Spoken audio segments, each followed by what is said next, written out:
Next story time Tamil.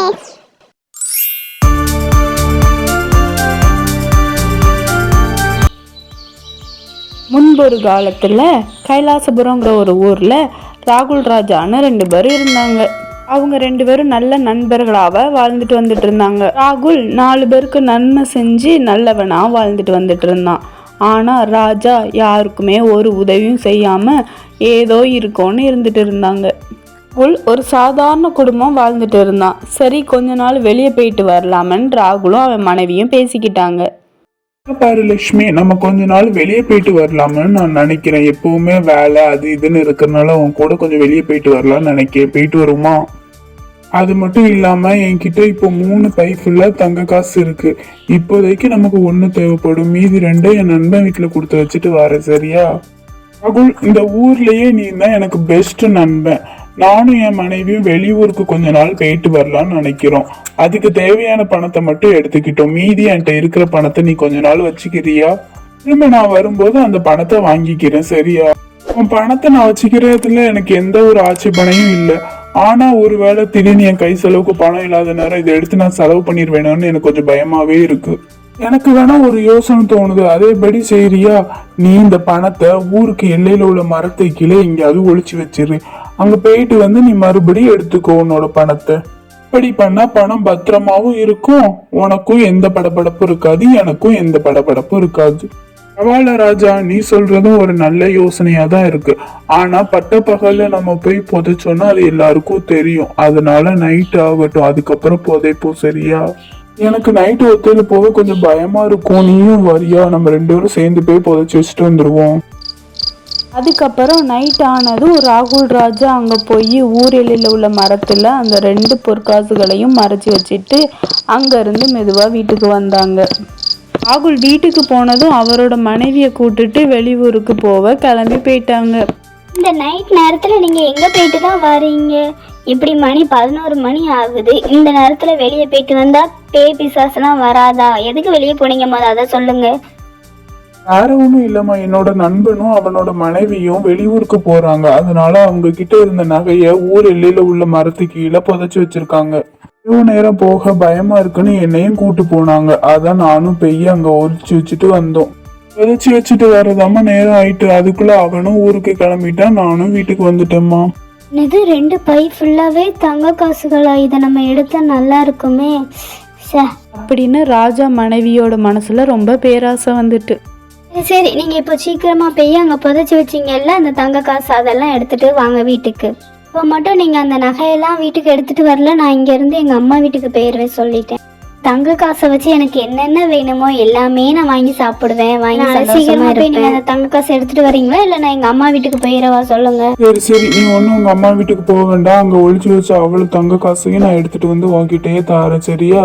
அதை வச்சு நீ என்ன பண்ணணுமோ பண்ணிக்கோ, என்ன வாங்கணுமோ வாங்கி நல்லா சாப்பிடு, எல்லாம் வாங்கிக்கோ, சேலை ட்ரெஸ் எல்லாம். அதே இரவே ராஜா அங்க போய் ஒளிச்சு வச்ச 2 தங்க பையையும் எடுத்துட்டு அங்க இருந்து வீட்டுக்கு வந்துட்டான்.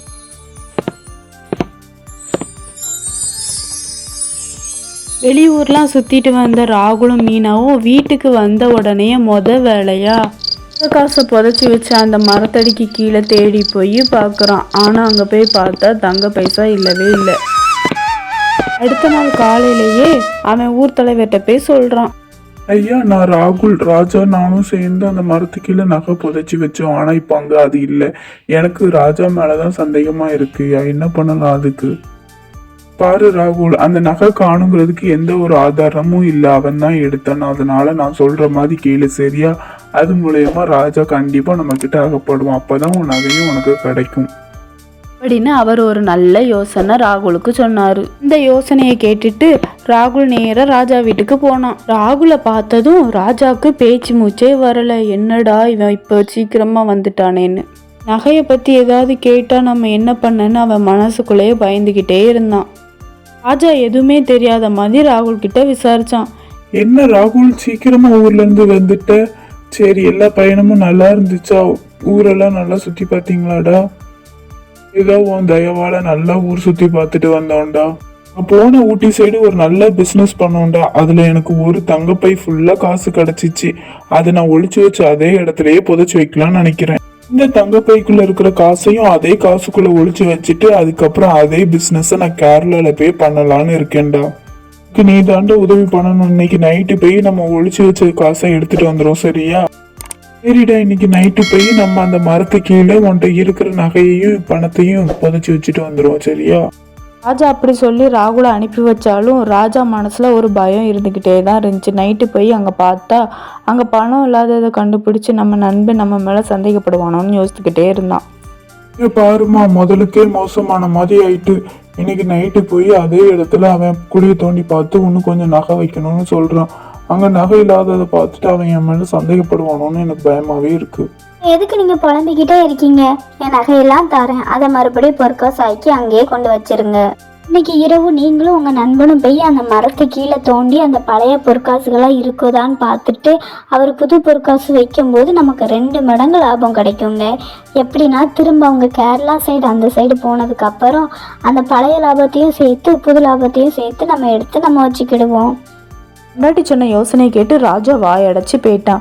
அவன் குழி தோன்றதுக்கு முன்னாடியே சீக்கிரமாக போய் அந்த குழியை தோண்டி அதுக்குள்ளே உள்ள பொற்காசு அதுக்குள்ளேயே வச்சுட்டு வந்துட்டான். இரவு முழுதும் ராஜா வெயிட் பண்ணி பார்த்துட்டே இருந்தான், ராகுல் வருவானா வருவானா வருவானான்னு. ஆனால் ராகுல் அங்கே போகவும் இல்லை, ஒன்றுமே பண்ணலை. ராஜா வச்சுட்டு போனதை கவனிச்ச ராகுல் அவர் போனதுக்கப்புறம் உடனே போய் அந்த பொற்காசுகளை அங்கேருந்து எடுத்துகிட்டு வீட்டுக்கு போயிட்டான். அது தெரியாத ராஜா அவன் வீட்டில் காத்துக்கிட்டே இருக்கான், ராகுல் வருவான் ராகுல் வருவான்னு. அடுத்த நாள் காலையில் இப்படி சொன்னான், நாங்கள் கேரளா போறத கேன்சல் பண்ணிட்டோம். அது மட்டும் இல்லாம நைட்டே போய் நான் அந்த நகையெல்லாம் எடுத்துட்டு வந்துட்டேன்னு. அதை கேட்ட ராஜாக்கு பகீர்னு ஆயிட்டு. திருடனுக்கு தேள் கொட்டின மாதிரி அமைதியாக இருந்தான். அதுக்கப்புறம் ராகுல் அங்கேருந்து போனதுக்கப்புறம் தன் மனைவிட்ட சொல்லி அவன் ரொம்பவே வருத்தப்பட்டான். போச்சு போச்சு, இருந்த நகையும் போச்சு, எல்லாமே போச்சு, என்னங்க பண்றது? அதை அப்படியே வச்சிருந்துருக்கலாம், தெரியாமே இருந்திருக்கலாம்னு 2 பேரும் புலம்பி தீத்துக்கிட்டாங்க. உங்களுக்கான ஒரு விடுகதை, விழுந்தால் படுக்காது எழுந்தால் நிற்காது, அது என்ன? ஆன்சர் தெரிஞ்சா கமெண்ட் பாக்ஸில் கமெண்ட் பண்ணுங்க. பாய். பெஸ்ட் ஸ்டோரிஸ் கேட்கணும்னா எங்க பெஸ்ட் ஸ்டோரி டைம் சேனலை லைக் பண்ணிக்கோங்க, கிளிக் பண்ணிக்கோங்க, ஷேர் பண்ணிக்கோங்க, சப்ஸ்கிரைப் பண்ணிக்கோங்க. பாய்.